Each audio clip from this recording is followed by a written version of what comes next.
Bonjour, avec ses 1 300 000 entreprises, ses 250 métiers, l'artisanat est un acteur incontournable de notre économie, et notamment en milieu rural, parce que ses activités sont non délocalisables, parce que nos territoires ont une richesse et que cet artisanat représente des opportunités formidables pour notre pays et pour vous. La belle entreprise se devait de faire un focus sur l'artisanat en milieu rural. Et pour cela, nous avons deux invités. Fabienne Munoz, bonjour. Bonjour. Vous êtes présidente de la Chambre des métiers de l'artisanat de l'Ardèche. Et votre voisin est artisan, Stéphane Vergnon, bonjour. Bonjour. Vous êtes artisan, couturier, styliste, vous êtes installé à Entraigues-sur-Volane, c'est comme ça qu'on dit? C'est bien ça. Une petite commune dans le sud Ardèche, vous pouvez nous la situer? Tout à fait, à 15 km d'Aubenas, 6 km de Vals-les-Bains. Alors, combien d'habitants y a-t-il à Entraigues-sur-Volane? 500 habitants. Et vous vous êtes installé dans une commune de 500 habitants. Vous allez nous raconter, mais ma toute première question est pour vous, Madame Munoz. On dit que l'artisanat est la première entreprise de France, mais qu'est-ce que ça représente en milieu rural aujourd'hui? Alors, en milieu rural, la priorité, c'est le lien social, tout d'abord. Et puis après, c'est l'économie, c'est l'emploi. Donc nous voyons actuellement ce développement qui est en train de se faire. Et c'est quoi, un tiers des entreprises artisanales sont en milieu rural? Tout à fait. Donc sur 1,3 million d'entreprises artisanales, le milieu rural représente un tiers, avec une augmentation sur 9 ans de 35%. D'accord. Alors, aujourd'hui, on est dans un contexte de crise un petit peu particulier, crise sanitaire. Est-ce que ça a un impact sur le secteur de l'artisanat aujourd'hui?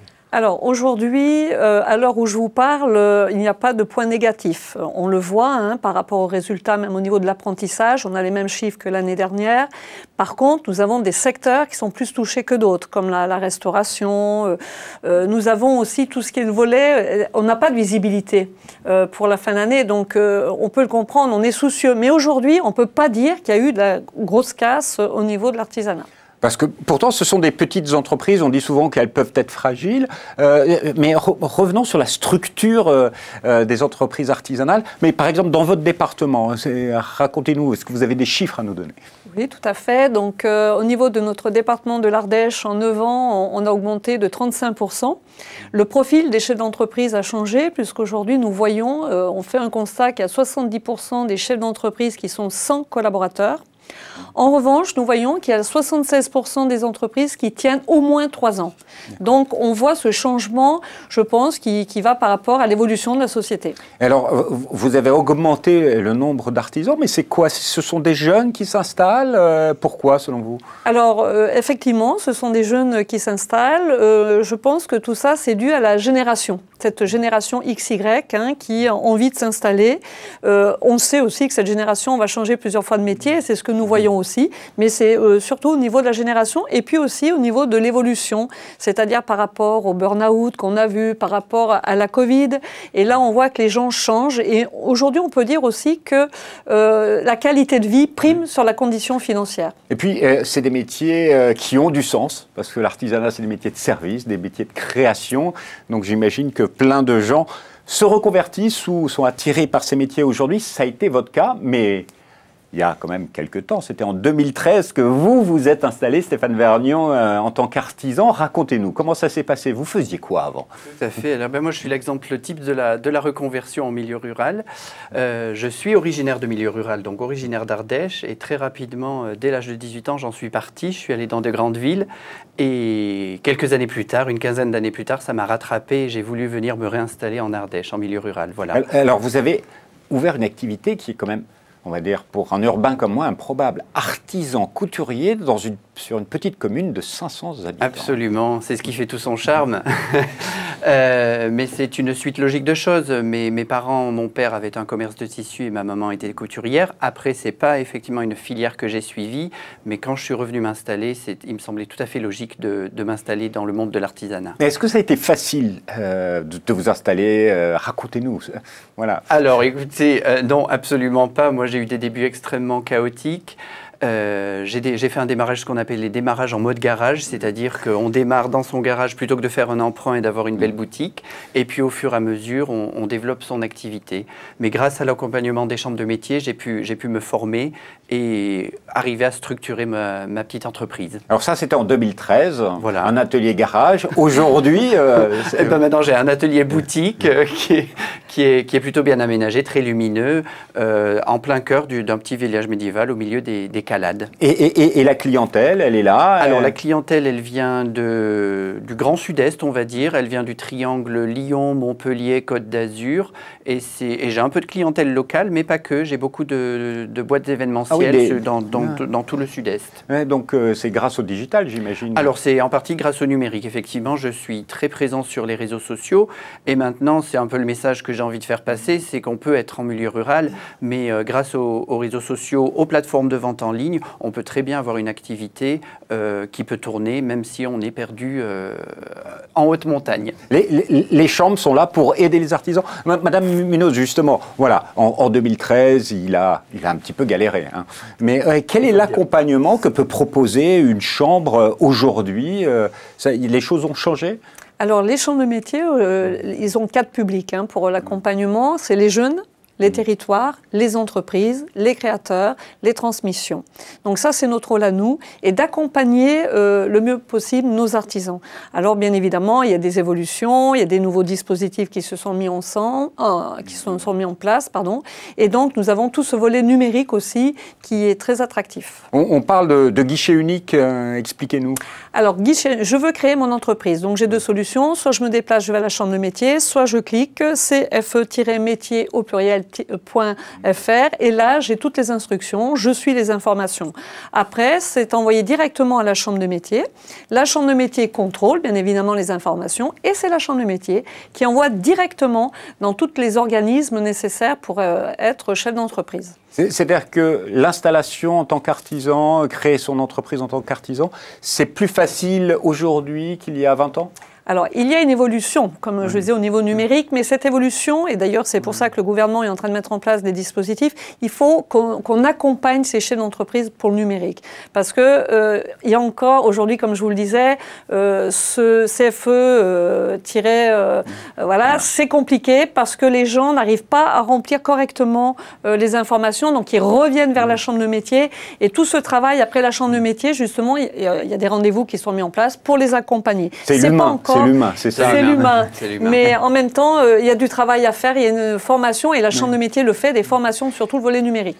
Parce que le rôle de la chambre, il y a quelque chose qui m'intéresse, c'est la notion de proximité des territoires. C'est-à-dire que vous accompagnez bien sûr les artisans, mais aussi vous travaillez avec le territoire, tout le milieu rural, toutes les communes. Comment vous travaillez avec? Alors nous travaillons, nous l'Ardèche, depuis 2014 déjà. Nous mettons en place des conventions avec les EPCI, avec les mairies, et surtout notre rôle de la chambre de métier, c'est d'accompagner et c'est de demander les besoins qu'ont les territoires. Nous nous adaptons. Voyez, pour pouvoir aider justement à développer les artisans ou accompagner pour ouvrir des nouveaux commerces. On a compris la philosophie, oui. Mais c'est des belles paroles. Moi, je veux du concret. Dans la vraie vie. Dans la vraie vie. Qu'est-ce que concrètement, comment vous travaillez avec les territoires? Je ne sais pas, il y a des initiatives comme Atout Cœur de Ville. Qu'est-ce que c'est?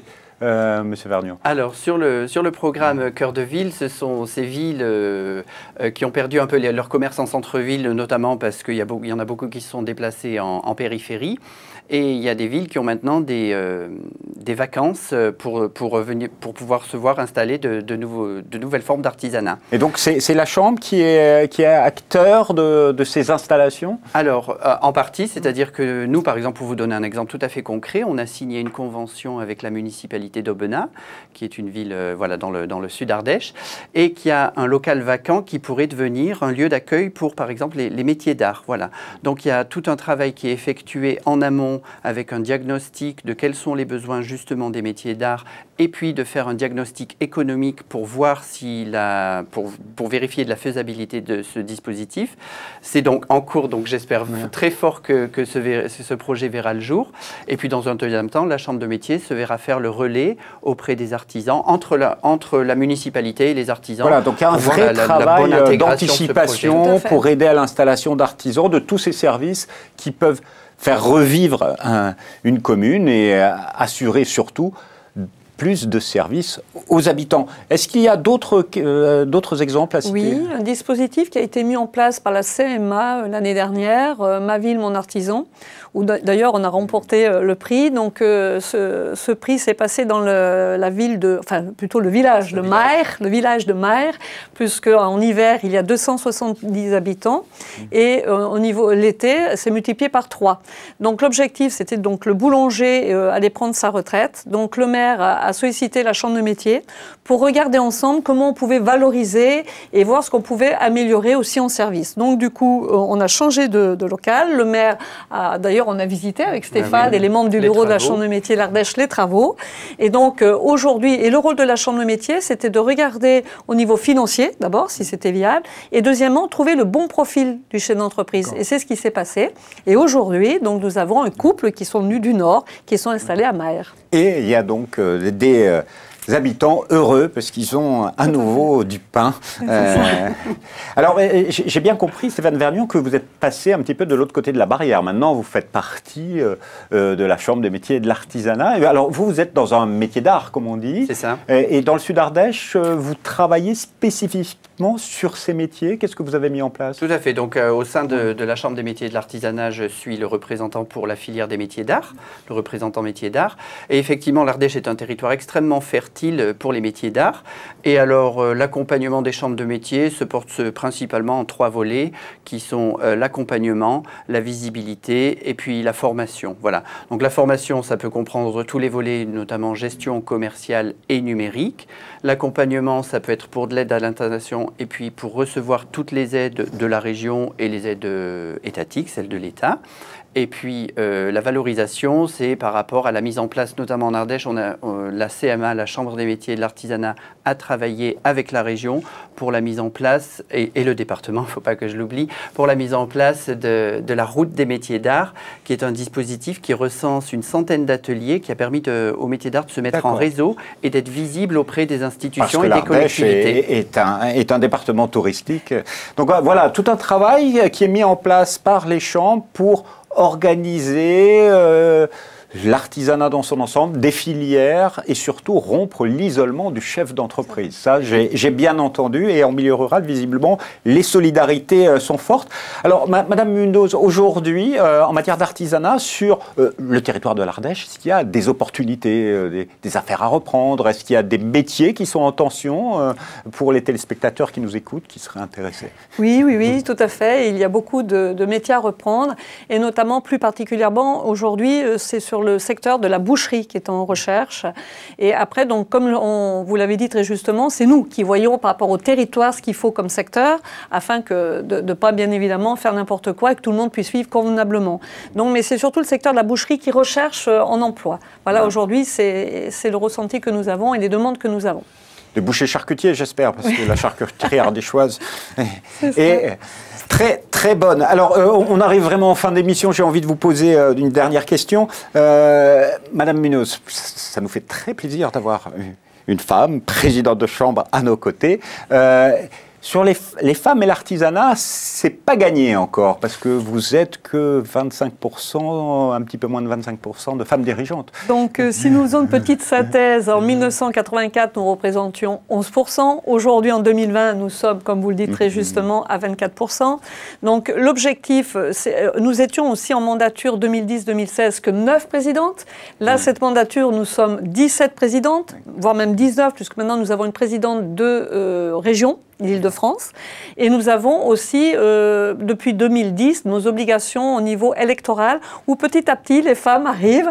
Et en 2026, on sera à 50%. Ça a été une volonté politique? C'était une volonté, mais doucement, puisqu'en 2010, c'était 25%, en 2016, c'est 33%. Et les femmes se battent Et les femmes se battent, et les femmes prennent des responsabilités, puisqu'on le voit. Mais il y a des programmes particuliers. Il y a un programme qui s'appelle Madame, pour motiver et accélérer le développement des compétences des femmes de l'agro-artisanat en milieu rural pour une meilleure égalité.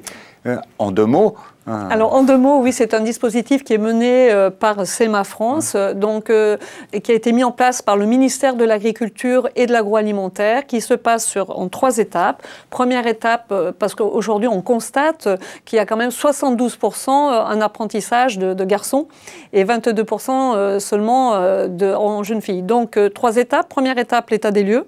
Deuxième étape, où nous en sommes actuellement. Donc, on met des solutions innovantes, où on intervient dans les écoles, où les professeurs vont même se former. Et puis, troisième étape, eh bien, nous garderons les solutions innovantes qui sont vraiment super bien, afin d'après d'informer tout le territoire français et de le mettre pour pouvoir valoriser cette mixité des métiers. En tout cas, vous l'avez compris, mesdames. Installez-vous dans l'artisanat, embrassez, il y a plein de métiers, 250 métiers, vous avez le choix. Monsieur Vergnon, un dernier conseil de votre part, quand même, parce que vous êtes artisan, vous êtes installé en milieu rural. Si vous avez un message à faire passer à nos téléspectateurs, ce serait quoi ? Pour tous ceux qui se posent la question, toutes les reconversions et peut-être les jeunes qui voudraient s'installer dans l'artisanat, il faut oser franchir le pas. Une fois que vous serez en Ardèche, vous serez bien. Et puis la Chambre des métiers et de l'artisanat sera là pour vous accompagner. Vous l'avez compris, les chambres de métiers de l'artisanat sont là pour vous accompagner dans votre installation. Merci en tout cas pour vos témoignages à tous les deux. Merci Jérôme. À vous. Alors quand même 2 adresses internet. Si vous voulez rentrer en contact avec Stéphane Vergnon, vous pouvez aller sur son site internet www.stéphanevcouture.com. Et si vous voulez avoir plus d'informations sur l'artisanat de manière générale et avoir l'adresse de toutes les CMA de France, vous allez sur le portail de CMA France, artisanat.fr. Voilà, c'est tout pour aujourd'hui. Moi, je vous dis à bientôt pour un nouveau label entreprise. Au revoir.